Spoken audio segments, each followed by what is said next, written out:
What's up, Fuggers? Today we're looking at some new cards for the Festival of Legends set, but before we get into that, if you want to be a Fugger, subscribe to my channel down below, and while you're down there, drop a like and hit that notification bell so you can stay up to date on all my new content, which I release every week. It's absolutely free and painless to subscribe, and you can always unsubscribe later, so please, every single one of your subscriptions counts. Also, make sure you stick around to the end so you can hear my question of the day. Anyway, let's get into some reviews.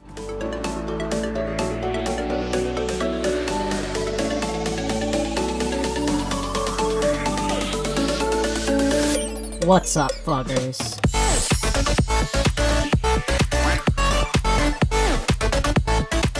Alright, for our first card up here, we have the legendary spell for Priest. 3 mana, Love Everlasting. Your first spell each turn costs 2 less. Lasts until you don't play a spell on your turn. It's also a holy spell.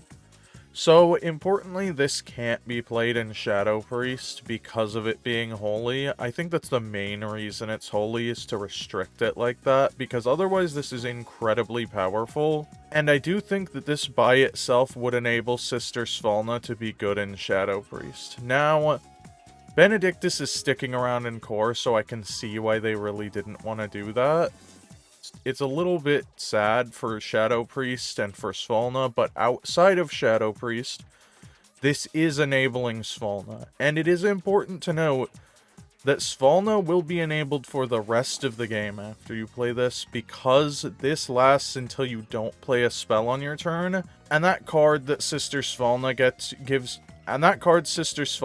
you, I forget the name of it, is a spell. So that means every turn you're going to be able to discover a spell for 1 mana. Now this does only work on the first spell of that turn, so it's not going to discount any of the spells off of it, but it will allow you to discover a lot more spells in a game, and give you a lot more flexibility with your options off of that discover. Outside of that, this is also just a really good mana reduction for Priest. I don't know what deck necessarily is going to take advantage of this, but I do think it's a really powerful effect.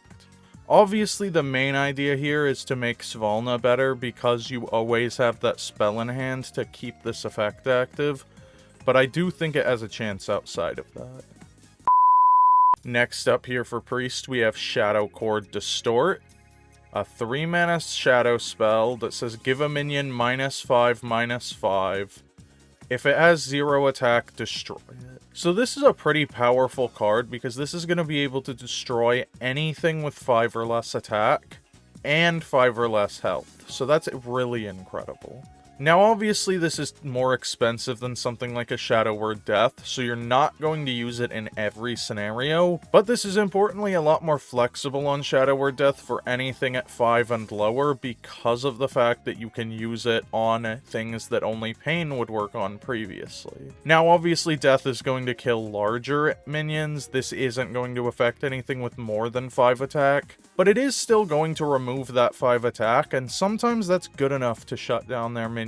I mean, you don't really care if the opponent has a 1/3 left on the board after playing this, right? So overall, I feel like this is going to be a pretty good removal card for Priest. Now, it is a little bit expensive, so it's probably only going to see play in control decks. I struggle to see this fitting into any other kind of Priest deck. But maybe down the line we get something that reverses stat buffs for Priests, so you can use this as a buff on your own minions. That would also be an interesting line for this. Next up here for Priest, we have Fight Over Me, a new 4 mana shadow spell. It says choose 2 enemy minions, they fight. Add copies of any that die to your hand. So this is kind of like a cross between Hysteria, not Mass Hysteria, the 4 mana spell that was dual class, and Seance. Now obviously this isn't always going to give you a copy of what you want. If what you want is dying second, then, well, then it wouldn't die at all, first of all. They have to die at the same time to both die, obviously, because they're 2 minions fighting. But also, you're only going to get a copy of the ones that die, so if the second one doesn't die, then it's not going to be added to your hand, so this is only a seance on whatever is smaller. Now, obviously, you're going to have those scenarios where it lines up perfectly and you get both minions because they perfectly kill each other, and that's amazing. That's also going to happen fairly often because of the fact that you're choosing both minions instead of choosing a minion to randomly attack another enemy minion. I really love that they started using this ever since Sneed. This mechanic where you get to select multiple targets is really good for the game and makes for more skill-based mechanics rather than RNG being the main factor. Now, this looks like a pretty solid removal card, but it is only removing 2 minions, and you usually want your 4-mana removals to be removing a wide board, so I don't know how useful this actually is. That said, it is entirely possible that this sees play because of the extra value of adding copies to your hand. That's always good, even if you're getting something that you don't particularly care about. Just getting extra resources can help you outgas an opponent, so that's always useful for a control priest. Now that said, that does mean that this card pretty much relies on control priest being good. It doesn't entirely rely on it, though, because there is still Shadow Priest. Benedictus is still in the game, so that is another avenue for this because it is Shadow. However, in that scenario, it is competing with a card like Drown or Cannibalize, and both of those seem like they could be better options, so we'll have to see. Alright, next up here we have a new mech for Mage. It's a 3-mana 4/3 Audio Splitter. It has Death Rattle, copy the highest cost spell in your hand. So an interesting thing about this is that you can actually play it in the mech deck to copy the Gateway. That is one avenue for this. Gateway is a really powerful spell, so it is a good spell to copy. Now that does mean you're playing this before the Gateway to preempt it, but that shouldn't be a huge problem. Not hitting this with the discount hurts a little bit, but copying the Gateway is a pretty good effect. At the same time, this is just a 3-mana 4/3 mech, so maybe you just play it for the body anyway, so sometimes you'll just play it after Gateway and be happy. Now, I don't know how actually good that avenue is because there is only Gateway in the deck in Standard, and that means that you are only copying Gateway. Outside of that, it's just a regular vanilla 4/3 body, and I don't think that's necessarily that good. Now, it might be good enough. There's a limited card pool, so there's a limited selection of mechs for Mage, so they might just end up playing this. Another obvious avenue for this, though, is in a big spell mage. You can use this to copy your big, powerful spells, and that does seem like a valuable thing to do, because Mage is currently pretty limited in the number of big spells they have, so getting some extra ones is definitely going to help. Also, because of this minion, Millhouse is looking just that much better, so I do have hopes for the big spell mage this expansion. Next up here we have Keyboard Soloist. It's a 4-mana 2/4 Naga that says Battlecry if you control no other minions, summon 2 1/2 amps with spell damage +1.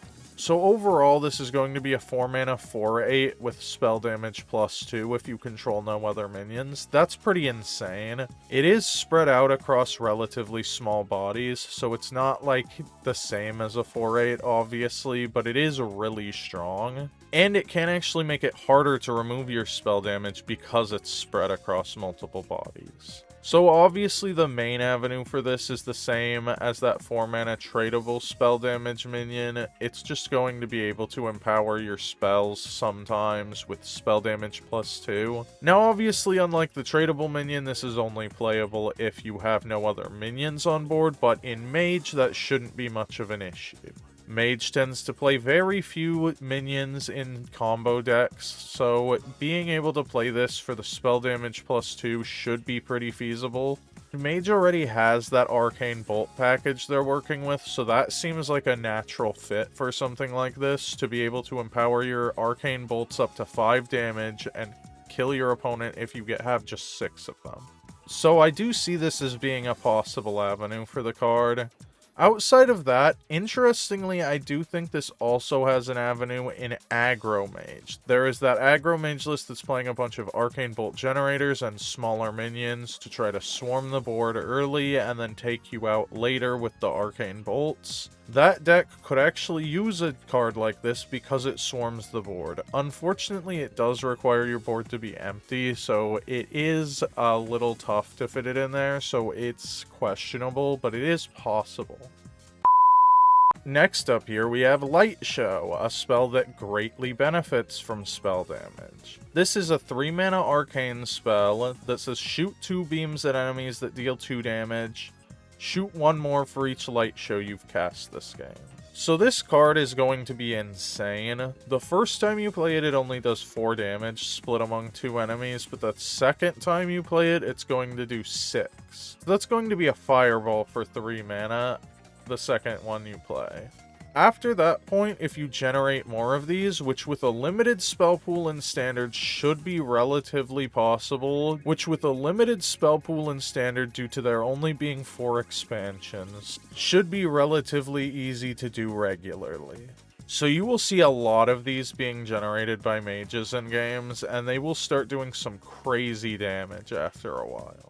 The third one is going to do 8 damage, and it's just going to keep getting crazier from there. The fourth one you play is basically a Mask of Cthulhu. 2 damage pings aren't quite as good as 1 damage pings, but still, it's pretty insane. Another avenue for this is that you can store these into your Savara, which gives you the opportunity to get another copy, so you can play more of them. There's just a ton of ways to generate spells and a ton of ways to get these, so I think it's going to be absolutely ridiculous. Now in Wild, obviously this card is weaker because it's not as easy to generate these, so you're only able to copy them, but there is more ways to copy them in Wild. Now, it's important to note that it does say for each Lightshow you've cast this game, so that will not count for cards that play them automatically, like for example Vargoth.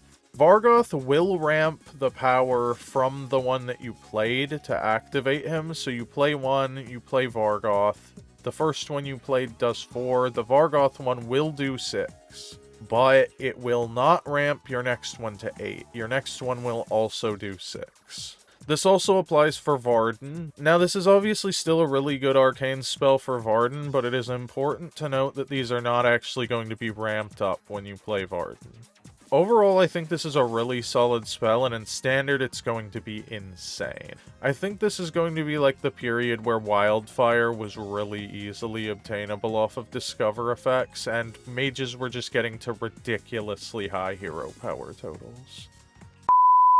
Another way to abuse Lightshow is going to be with Rewind, a new 2-mana spell, another arcane spell for Mage, that says discover a copy of another spell you've cast this game.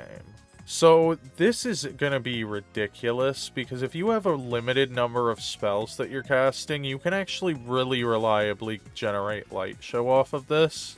And even generating 1 extra Lightshow, as we discussed, is insane, so being able to generate 2 guaranteed is ridiculous. Also, something I forgot to touch on with Lightshow is that these are arcane spells, which means they will work with Vexillus, I believe was his name. That guy will work with them, and Lightshow is 3 mana, so you can combine them together for 8 mana to get some pretty insane effects. I'm pretty sure because of the fact that Vexillus says your arcane spells cast twice, that it will not ramp on the second cast. It will just do the same amount of damage. It's possible that it ramps up though. It does say cast twice, so because it uses the same wording as Lightshow, there's maybe an argument that it should ramp up the Lightshow with the double cast, but I would really doubt that that's how it works. But Rewind just seems like a really good card. You're going to be able to get copies of a lot of really good cards, including Frozen Touch, a card that is still in Standard and incredibly good. Frozen Touch is just a really insane damage output card, and being able to get an extra one means you pump out that much more damage. Having 2 Frozen Touches means you have a Fireball every time that you get that Infuse 3. That's just disgusting damage, and there are plenty of things like that for Rewind, so I just think this is definitely going to see play, and it's going to see a lot of it. Alright, lastly here we have another way to get extra copies of Lightshow, and you can get extra copies of Rewind, so that's even better. Volume Up is a 4-mana arcane spell that says draw 3 spells, which is already really good for 4 mana. It's a tutored draw that has a little bit more value than Arcane Intellect for 1 more mana, so that's pretty good. But its finale says discover a copy of one, which means you're going to be able to copy one of those spells that you drew, which means if that is Lightshow or Rewind, you get an extra copy of that. That's going to be absolutely ridiculous. Now, obviously, this is drawing 3 spells, so you can't play this in a deck that has a really limited number of spells, at least not easily. But I don't think that's a huge issue. You can draw a bunch of spells and only have played a limited number of spells by the time you play Rewind to ensure that you get that Lightshow, and that will still work. Or you can just go for Lightshow out of a bunch of spells, and if it doesn't work, you're fine, because you play a bunch of card generation spells that could generate you Lightshows anyway. Outside of that deck, I do think this is also just a really good card for drawing a bunch of spells, so I think this is going to see a lot of play. I also think this is playable in the same way Arcane Brilliance was in the big spell deck. Now, Arcane Brilliance wasn't that great in the big spell deck, but it was pretty good. So I do think Volume Up has a chance there, although you don't really want to draw 3 big spells, and that was copying those spells, but I do think you want to draw a bunch of spells, or at least, like, a handful of them for Millhouse in that deck. And you're also going to want to have your big spells in hand for your audio splitter, so it does seem like you're going to want to draw them, and this seems like a good way to do that. Overall, this looks like a very solid card with a wide range of applications, which to me is a recipe for a very good card. Alright, next up here we have the Warrior Legendary Rockmaster Voone. He's a 4-mana 4/3 with Battlecry. Copy a minion of each minion type in your hand. Now, if you remember the original Voone, he was copying all of the dragons in your hand, so this is a really similar effect. And very unfortunately, Voone has the same stat line. For 4 mana, a 4/3 is very underwhelming, and the fact that they didn't change this at all for Modern Hearthstone is insane to me.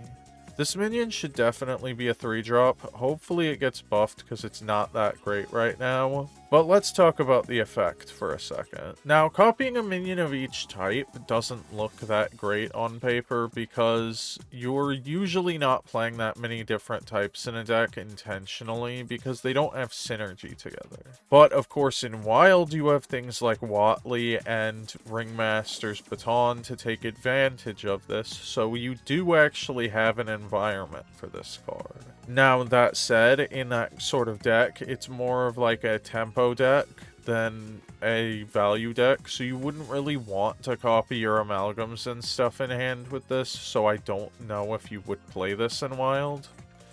In Standard, you can copy Amalgam of the Deep with this, so I do think that value is possibly going to make this see play in some sort of deck, but I do think it's going to be for value in some kind of control deck rather than for any sort of board-based or tempo-based deck. Overall, this seems pretty underwhelming, and hopefully they buff it so it can see play in some better decks.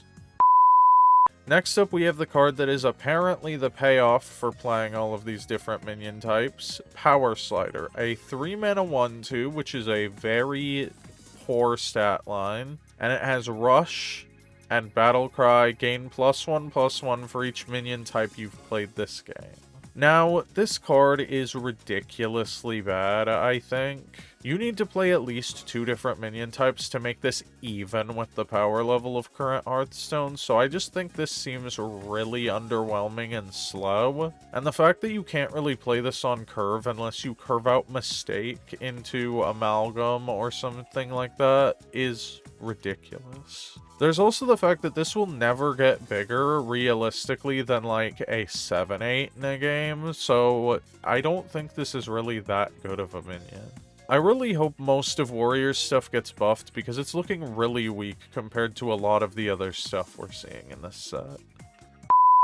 Next up here we have Razorfen Rockstar, another card meant to synergize with the Menagerie Warrior. It's a Quillbore, so it's a cheap, easy way to play another minion type. And it's a 1 mana 1/3 that says after you gain armor, gain 2 more. So this is actually a really powerful card, and I've always thought about if there was a card that existed like this, because you can use this in combination with Armor Smith to gain just an insane amount of armor in Wild. If you use Risky Skipper to whip the board with Armor Smith and this, you can just gain an insane, ungodly amount of armor and just blow your opponent out of the water. Outside of that specific combo, I don't think this looks that insane. You're basically playing a 1 mana 1/3 so that your hero power is the odd hero power, which makes this a 3 mana 1/3 gain 4 armor. That's not very good at all. Honestly, like when evaluating it that way, you can see this is a pretty weak card, so you definitely need further upside for this to be really good. So the fact that it's a Quillbore maybe gets it there because of the menagerie stuff, but I really think it needs more. So we're gonna have to see some sort of armor gain effect that really helps this pop off. Next up, we have Drum Soloist, the Soloist for Warrior. It's a 5 mana 5/5 dragon with taunt that says Battle Cry. If you control no other minions, gain +2/+2 and Rush. So this is a 5 mana 7/7 with Rush, assuming you have no other minions. That seems like a pretty good control tool, and control typically doesn't have minions lying around on board, so this condition should be easy to meet in Warrior. Now this card honestly does look a little below the curve for what other decks are doing. In my opinion, it should be a 4 mana 4/4 that gains +2/+2. That would be a lot more effective and seem like a lot more viable of an option in the meta. This coming out on 5 just makes it so slow, and it's not really an effective threat either coming out that late in the game, but requiring an empty board. I do think this is valuable for removing a large minion and leaving a somewhat sizable threat behind. That is a really good tool for Warrior. I just struggle to see that deck being good outside of this. So I just don't think this gets there. Alright, last up here, we have Roaring Applause. I apologize for the poor image quality. They haven't uploaded this card to the image library, so this was all I could get. It's a 2 mana spell for Warrior that says draw a card, repeat for each minion type you control. So this card is obviously kind of hard to get to work. It's really a weak version of that Imp card, Impending Catastrophe, I think. I don't know if it's that good, although there is the fact that Warrior's draw is typically pretty weak in general, so this card is definitely compelling for that reason, because it is a Warrior card that can draw a lot of cards. And it can do it for 2 mana. Honestly, to me, this seems pretty compelling. I don't know about in Standard if there's any sort of deck that actually works with the Menagerie stuff. I don't think it seems like it gets there. But in Wild, I actually recently played a Menagerie Warrior, and it was performing really well. And with these new Menagerie cards, from this expansion, it looks like it could actually become a real player in the meta. This card, with a bunch of amalgams on board, would allow you to draw a ton of cards, because each amalgam counts for 1 card, no matter what. Overall, this card is going to be really insane in Wild, but I don't really know about in Standard. Alright, that's going to do it for the detailed reviews. Now on to star ratings. Love Everlasting is a 4-star card in Standard and a 3-star card in Wild. Shadow Chord Distort is a 4-star card in Standard and a 2-star card in Wild. Fight Over Me is a 3-star card in both Standard and Wild. Audio Splitter is a 4-star card in Standard and a 2-star card in Wild. Keyboard Soloist is a 3-star card in Standard and a 1-star card in Wild. Lightshow is a 5-star card in Standard and a 3-star card in Wild. Rewind is a 5-star card in Standard and a 3-star card in Wild. Volume Up is a 5-star card in Standard and a 4-star card in Wild. Rockmaster Voone is a 2-star card in Standard and a 1-star card in Wild. Power Slider is a 2-star card in both Standard and Wild. Razorfen Rockstar is a 1-star card in Standard and a 3-star card in Wild. Drum Soloist is a 2-star card in Standard and a 1-star card in Wild. And Roaring Applause is a 2-star card in Standard and a 4-star card in Wild. Well, anyway, guys, that wraps this video up. I hope you enjoyed. If you did, remember to subscribe to my channel and hit that notification bell so you can stay up to date on all my new content, which I release every week. What do you guys think about these Warrior cards? Do you think Warrior got the shaft, or will Blizzard throw them a life raft? Let me know what you think in the comments below. Anyway, that's going to do it for today. Remember to subscribe to my channel because every single subscriber gets a kiss on the forehead from Tom Brady. So next time you see Tom Brady in person, just let him know that it's from me and he'll give you a kiss right on the forehead. Anyway, thank you guys for watching. Stay safe. Peace.